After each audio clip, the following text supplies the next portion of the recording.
1980 में 2 अमेरिकी प्रोफेसर ने एक प्रश्न पर $1000 की शर्त लगाई, जिसके दांव और अधिक नहीं हो सकते। क्या बढ़ती मानव आबादी को बनाए रखने के लिए पृथ्वी संसाधनों से बाहर हो जाएगी? उनमें से एक स्टैनफोर्ड जीव विज्ञानी पॉल एलरिच थे, जिन्होंने 1968 में सर्वाधिक बिकने वाली पुस्तक द पॉपुलेशन बॉम्ब लिखी। द्वितीय विश्व युद्ध के बाद से वैश्विक जनसंख्या तेजी से बढ़ी थी और एलरिच ने भविष्यवाणी की थी कि लाखों लोग भूखे मरेंगे, क्योंकि जनसंख्या खाद्य आपूर्ति की तुलना में तेजी से बढ़ रही है। उन्होंने 18वीं सदी के अर्थशास्त्री थॉमस मॉल्थस के विचारों और 20वीं सदी के संबंधित कार्यों से आकर्षित किया। मॉल्थस ने माना था कि यदि समय के साथ जनसंख्या वृद्धि को नियंत्रित नहीं किया गया तो ये हमेशा खाद्य आपूर्ति से आगे निकल जाएगी। 1970 के दशक के दौरान ऐसा लग रहा था कि एलरिच सही था। अकाल, प्रदूषण और राजनीतिक अशांति के कारण कई लोग चिंतित थे कि मानवता इस तरह के संकट के कगार पर है, और कुछ सरकारों ने जनसंख्या वृद्धि को सीमित करने के लिए नीतियों पर विचार किया और उन्हें लागू भी किया। व्यापार और अर्थशास्त्र के प्रोफेसर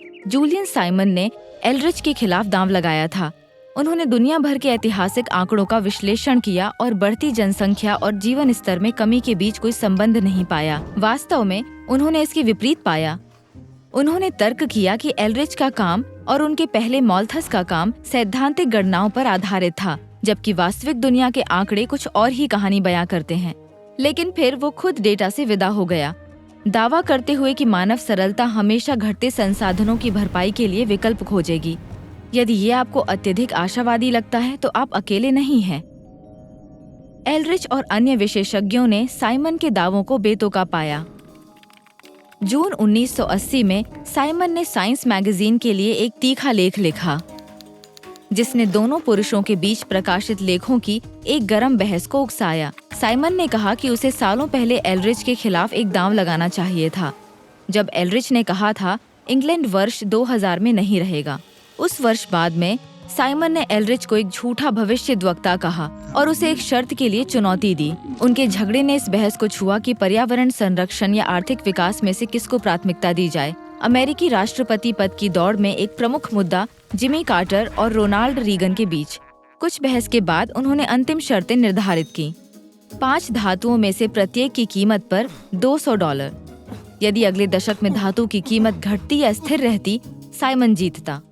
अगर कीमत में वृद्धि हुई तो एलरिच जीतता। रुको, क्या हम अधिक जनसंख्या और अकाल की बात नहीं कर रहे थे? धातुओं की कीमत का इससे क्या लेना देना हो सकता है?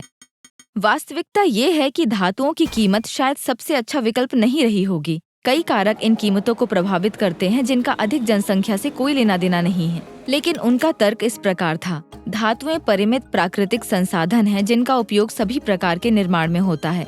एलरिच का मानना था कि बढ़ती हुई जनसंख्या ऐसे सीमित संसाधनों का उपभोग करेगी और इनकी कमी कीमतों को बढ़ाएगी।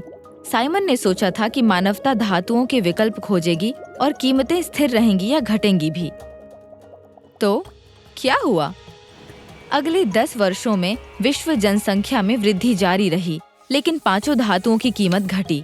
साइमन को उस शर्त का स्पष्ट विजेता बनाया, जो कि जिस प्रश्न पर वे बहस कर रहे थे उसके लिए वैसे भी एक प्रॉक्सी नहीं हो सकता था। जहां तक सवाल है आज, अधिक जनसंख्या पर उनका ध्यान इतिहास के एक स्नैपशॉट का प्रतिनिधित्व करता है। भूखमरी और अकाल के कारणों के बारे में हमारी समझ आगे बढ़ी है। हमारे पास बढ़ती मानव आबादी का समर्थन करने के लिए संसाधन हैं, लेकिन हम उनको समान रूप से वितरित करने में विफल हो रहे हैं और इसे बदलना हमारी प्राथमिकता होनी चाहिए। और अब हम जनसंख्या के आकार को पर्यावरणीय गिरावट और जलवायु परिवर्तन के प्राथमिक कारण के रूप में नहीं देखते हैं, या इन समस्याओं के व्यवहार समाधान के रूप में जनसंख्या वृद्धि को सीमित करना।